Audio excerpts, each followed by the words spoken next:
Welcome one, and welcome all, to my top 10 favorite characters. From video games to books, from shows to movies, characters come in all shapes and all sizes, with every sort of possible personality. Some you just have to love, some you just have to hate. And even there's the case of people you love to hate and hate to love. People ask me when talking about certain topics and certain things, who is my character? Who is my favorite? So, while I can, I'll answer this question from my favorite video game characters to my top lovable book character. Let's just see if you can guess who they were. First, a little information.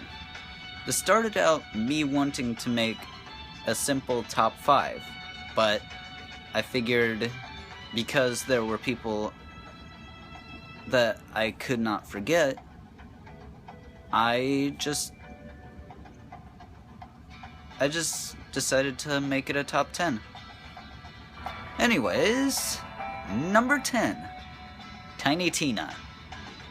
This girl, with her love of explosives and other oddities, is just very, very humorous. Tiny Tina from the Borderlands games, after having lost her parents, seems to have gotten an odd personality. She could be complimenting one second and mad at you the next. Just make sure she'll be the most mad if you... Oh. She'll just be the most mad at you if you disable all her minds. Yeah, so don't. Oh, and she's got a little roleplay in her. My kind of girl. Number 9. William Herondale, a shadow hunter from Wales who had gone to the London Institute in the mid-1800s. Will has just the humor that could rival Matt's. Let's see, a swearing contest? William Herondale, with his phenomenal Welsh, to Matt's occasional old tongue slip-ups. But, well, oh well, you've got the tragic life, sadly. You didn't get to see her through her entire life. I pity you, Will, for not being able to see Tessa for a whole lifetime. Number 8. Lucina. Although I have not really gotten acquainted with the Japanese game series of Fire Emblem, Super Smash Bros. For the Wii U and 3DS stuck this amazing sword fighter into my grasp. The moment I played as her, I officially declared she was mine. In my household, anyway. I've done everything I can to be amazing at playing as her, but, a little ranting, my apologies, I can't, even for the life of me, defeat any of my family members, which is infuriating. Computers, and on a team I do well though. Against friends, forget it. Either way, I'd love to have her resourcefulness as a fighter on my side. And no, I do not care if she's a near copy of Marth. I mean, look at Ganondorf. He did that with Captain Falcon, so who cares? Number 7. Midna. Who's sarcastic, amazing, and afraid of the light world. Sort of. Yup.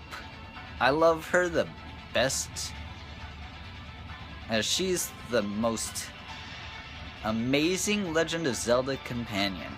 Not only does she actually help, but there's just so much story behind her character. A denizen of the Twilight Realm, Link's companion during the events of The Legend of Zelda Twilight Princess, Midna wins my adoration for not being altogether annoying. Yes, Navi, I mean you. Tattle, you're just a little rude. Fi, you're helpful, and you're a bit cool, I guess. So, sorry for insulting you.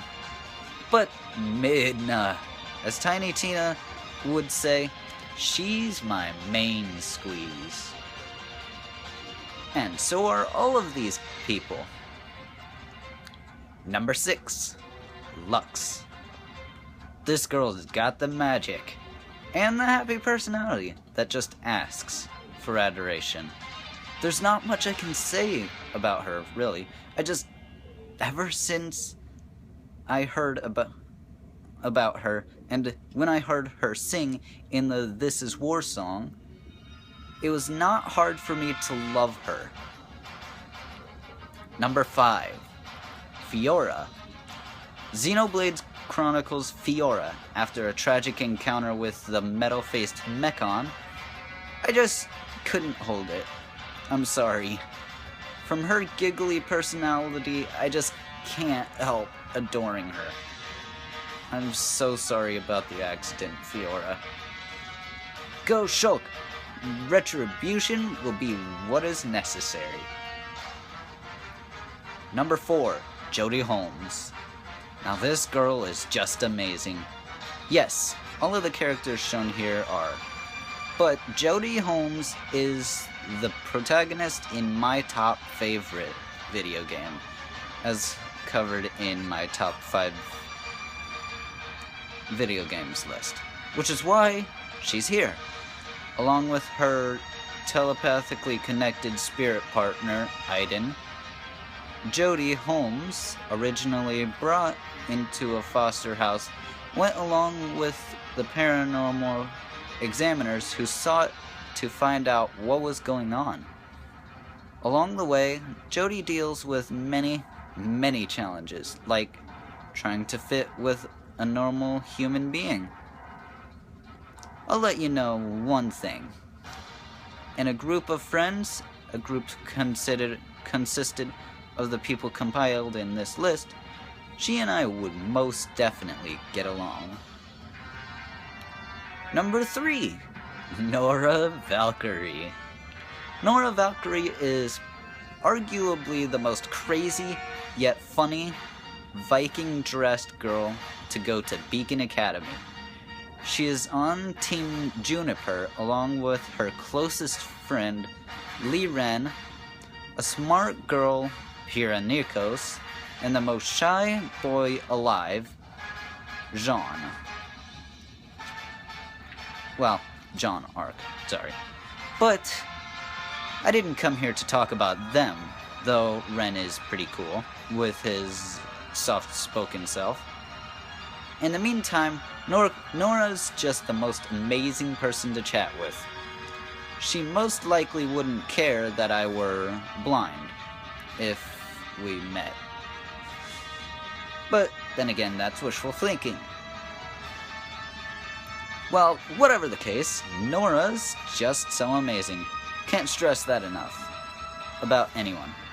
Yet while Nora seems all play and no work, just get her on the battlefield and see how wrong you are. In a group, the defense would be amazing with the lineup of characters here. Number 2, Matrim Cawthon. Matrim Cawthon is just the man for humor, just the man to make it to the number 2 slot on this list. He just has the most amazing humor, with his occasional glances at women, saying he doesn't, and his complaints of not being a lord. The Wheel of Time's Matrim Cawthon, Matt for short, the Taviran associated with Rand al'Thor, loves to do what he wants. Hey, I'd do the same as him if Aes Sedai were weaving ropes around me, forcing me to do anything I wouldn't like to do. Matt, you'd be an amazing man to travel with. And finally, number 1, Monique Monique is just an amazing sweetheart. I am a sucker for this adorable and so lovable avian-human hybrid.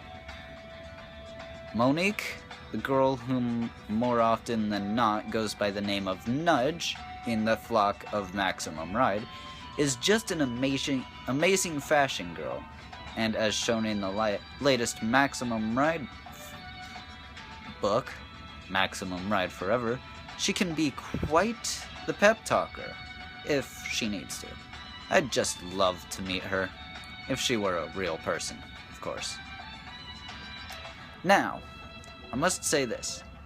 I do very much apologize for having the descriptions relatively short for some of them. I'm not much for explanations and knowing how or why things happen. I just know they are how they are. I can say, however, if I were really in a group with these characters as actual real characters, first defense is Tina's explosives. Then the fighting from Jody as she snipes the enemy.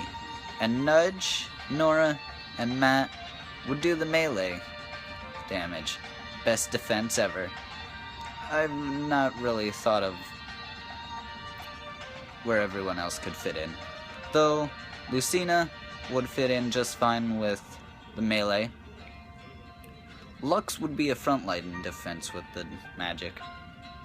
But, again, that's wishful thinking. So, for now, I am signing off. Ciao, Descendants.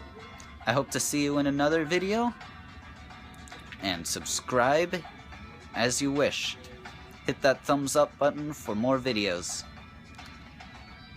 For now, I am gone.